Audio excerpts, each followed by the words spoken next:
एक गांव में राम सेवक नाम का एक किसान रहता था। एक बार उसने अपनी बेटी की शादी के लिए गांव के साहूकार सेठई से कुछ रुपए उधार लिए थे। बेटी की शादी हो जाने के बाद ही सेठई राम सेवक से अपने रुपए ब्याज के साथ मांगने लगा। अभी अभी तो मेरी बेटी की सगाई हुई है। सेठ जी, मुझे थोड़ा वक्त दीजिए, मैं आपके रुपए लौटा दूंगा। सेठई बहुत धूर्त था। वो बड़ी ही चालाकी के साथ राम सेवक का घर गिरवी रखकर बाद में कब्जा करना चाहता था। अरे मैं कुछ नहीं जानता, तुम मेरे पूरे रुपए ब्याज के साथ वापस करो। सेठ जी, मैं बेईमान नहीं हूँ, थोड़ी मोहलत और दे दीजिए, मैं आपके पूरे पैसे चुका दूंगा। मेरी बात का विश्वास कीजिए। अरे अगर तुम इतने ही ईमानदार हो तो मेरे साथ राजा विक्रम सिंह की अदालत में चलो और चलकर सबके सामने मुझे लिखित दो कि तुमने कर्ज के बदले अपना घर मेरे पास गिरवी रख दिया है। यदि तुमने 6 महीने के अंदर मेरे पैसे नहीं लौटाए तो घर पर मेरा हक हो जाएगा। सेठ जी, ऐसा मत कीजिए, मेरी गरीबी का नाजायज फायदा मत उठाइए। क्या आपको मेरी बात पर यकीन नहीं है? मैं किसी पर विश्वास नहीं करता। मेरे रुपयों का मामला है, तुम्हें राजा की अदालत में चलकर गिरवी के कागजात पर अपने हस्ताक्षर करने होंगे। राम सेवक भी हजारी मल की जिद के आगे झुक गया। सेठ जी, मुझे भी सोचने का मौका दीजिए। ये बताइए कि हमें राजा के दरबार में कब चलना है? हमें परसों ही चलना है। सेठई के दिमाग में बेचारे राम सेवक का घर बस गया था। राम सेवक भी सेठ का इरादा भांप गया था। वो अच्छी तरह से जानता था, यदि घर के गिरवी के कागज पर हस्ताक्षर हो गए और पैसे समय पर ना लौटाए गए तो घर नीलाम हो जाएगा और उसे सेठई ही अपनी चालाकी से उसे हड़प लेगा। राम सेवक को अब कोई रास्ता नजर नहीं आ रहा था। अचानक राम सेवक को चिरंजीवी का ध्यान आ गया। वो जानता था कि चिरंजीवी बहुत बुद्धिमान है और वही इस समस्या का समाधान अवश्य निकालेंगे। वो शाम को ही चिरंजीवी के घर पहुंच गया। हुजूर, नमस्कार, मेरा नाम राम सेवक है। परसों राजा की अदालत में मुझे हाजिर होना है। मैं बहुत दुखी हूँ और परेशान हूँ। मेरा घर नीलाम हो जाएगा हुजूर। मुझे सारी बात बताइए। राम सेवक ने चिरंजीवी को सारी बात विस्तार पूर्वक बता दी। राम सेवक, तुम निश्चिंत रहो।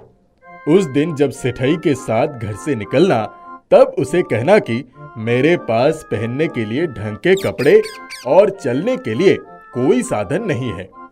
अपने लिए कुर्ता पैजामा, टोपी और एक घोड़ी भी मंगवा लेना। इसके बाद मैं जो तुम्हें समझाऊंगा उस तरह तुम अदालत में कहना, ठीक है?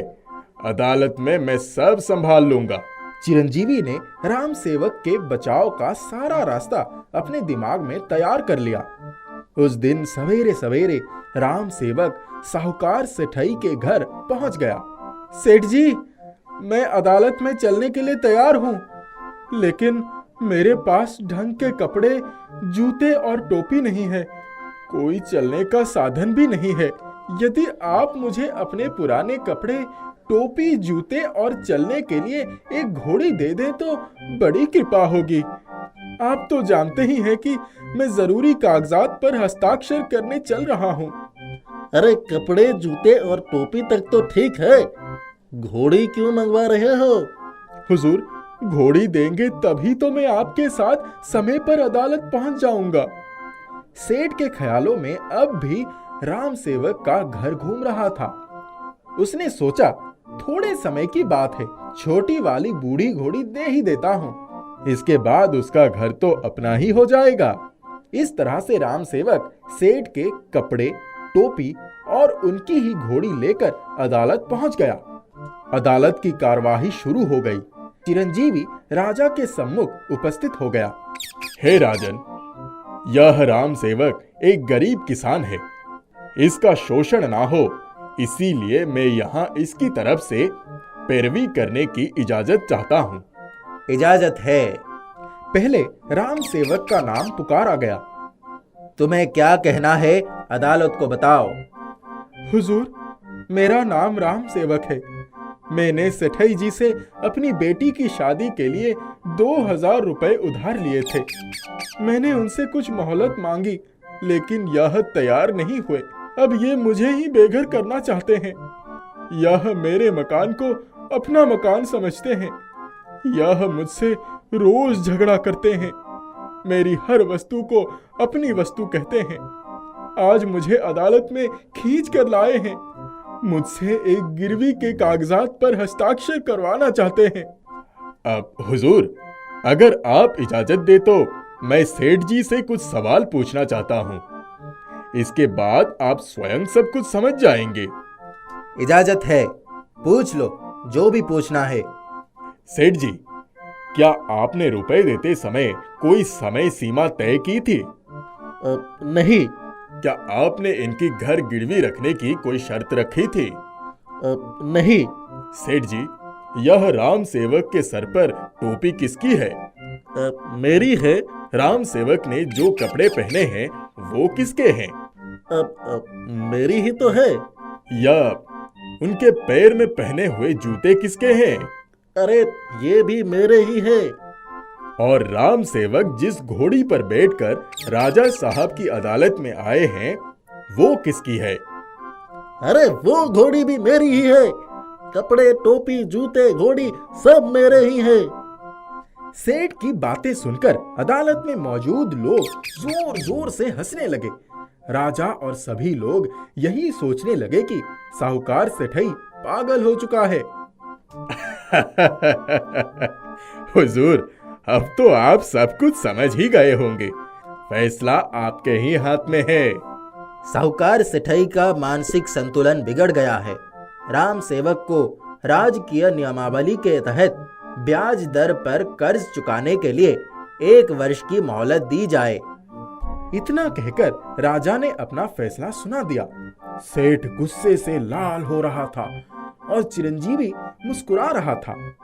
इस तरह से चिरंजीवी ने बुद्धि बल से सेठई को हंसी का पात्र बना दिया, उसके षड्यंत्र को असफल कर दिया। राजा को ज्ञात हो गया कि इस संबंध में चिरंजीवी की चतुराई काम कर गई। इससे हमें यह सीख मिलता है, किसी भी धृत्य के साथ चालाकी से ही पेश आना चाहिए। एक गांव में राम सेवक नाम का एक किसान रहता था। एक बार उसने अपनी बेटी की शादी के लिए गांव के साहूकार सेठई से कुछ रुपए उधार लिए थे। बेटी की शादी हो जाने के बाद ही सेठई राम सेवक से अपने रुपए ब्याज के साथ मांगने लगा। अभी अभी तो मेरी बेटी की सगाई हुई है। सेठ जी, मुझे थोड़ा वक्त दीजिए, मैं आपके रुपए लौटा दूंगा। सेठई बहुत धृत था। वो बड़ी ही चालाकी के साथ राम सेवक का घर गिरवी रखकर बाद में कब्जा करना चाहता था। अरे, मैं कुछ नहीं जानता, तुम मेरे पूरे रुपए ब्याज के साथ वापस करो। सेठ जी, मैं बेईमान नहीं हूँ, थोड़ी मोहलत और दे दीजिए, मैं आपके पूरे पैसे चुका दूंगा। मेरी बात का विश्वास कीजिए। अरे, अगर तुम इतने ही ईमानदार हो तो मेरे साथ राजा विक्रम सिंह की अदालत में चलो और चलकर सबके सामने मुझे लिखित दो कि तुमने कर्ज के बदले अपना घर मेरे पास गिरवी रख दिया है। यदि तुमने 6 महीने के अंदर मेरे पैसे नहीं लौटाए तो घर पर मेरा हक हो जाएगा। सेठ जी, ऐसा मत कीजिए, मेरी गरीबी का नाजायज फायदा मत उठाइए। क्या आपको मेरी बात पर यकीन नहीं है? मैं किसी पर विश्वास नहीं करता। मेरे रुपयों का मामला है, तुम्हें राजा की अदालत में चलकर गिरवी के कागजात पर अपने हस्ताक्षर करने होंगे। राम सेवक भी हजारी मल की जिद के आगे झुक गया। सेठ जी, मुझे भी सोचने का मौका दीजिए। ये बताइए कि हमें राजा के दरबार में कब चलना है? हमें परसों ही चलना है। सेठई के दिमाग में बेचारे राम सेवक का घर बस गया था। राम सेवक भी सेठ का इरादा भांप गया था। वो अच्छी तरह से जानता था, यदि घर के गिरवी के कागज पर हस्ताक्षर हो गए और पैसे समय पर ना लौटाए गए तो घर नीलाम हो जाएगा और उसे सेठई ही अपनी चालाकी से उसे हड़प लेगा। राम सेवक को अब कोई रास्ता नजर नहीं आ रहा था। अचानक राम सेवक को चिरंजीवी का ध्यान आ गया। वो जानता था कि चिरंजीवी बहुत बुद्धिमान है और वही इस समस्या का समाधान अवश्य निकालेंगे। वो शाम को ही चिरंजीवी के घर पहुंच गया। हुजूर नमस्कार, मेरा नाम राम सेवक है। परसों राजा की अदालत में मुझे हाजिर होना है। मैं बहुत दुखी हूँ और परेशान हूँ। मेरा घर नीलाम हो जाएगा हुजूर। मुझे सारी बात बताइए। राम सेवक ने चिरंजीवी को सारी बात विस्तार पूर्वक बता दी। राम सेवक, तुम निश्चिंत रहो। उस दिन जब सेठई के साथ घर से निकलना, तब उसे कहना कि मेरे पास पहनने के लिए ढंग के कपड़े और चलने के लिए कोई साधन नहीं है। अपने लिए कुर्ता पैजामा, टोपी और एक घोड़ी भी मंगवा लेना। इसके बाद मैं जो तुम्हें समझाऊंगा उस तरह तुम अदालत में कहना, ठीक है? अदालत में मैं सब संभाल लूंगा। चिरंजीवी ने राम सेवक के बचाव का सारा रास्ता अपने दिमाग में तैयार कर लिया। उस दिन सवेरे सवेरे राम सेवक साहूकार सेठई के घर पहुंच गया। सेठ जी, मैं अदालत में चलने के लिए तैयार हूं, लेकिन मेरे पास ढंग के कपड़े, जूते और टोपी नहीं है। कोई चलने का साधन भी नहीं है। यदि आप मुझे अपने पुराने कपड़े, टोपी, जूते और चलने के लिए एक घोड़ी दे दें तो बड़ी कृपा होगी। आप तो जानते ही हैं कि मैं जरूरी कागजात पर हस्ताक्षर करने चल रहा हूँ। अरे कपड़े, जूते और टोपी तक तो ठीक है, घोड़ी क्यों मंगवा रहे हो?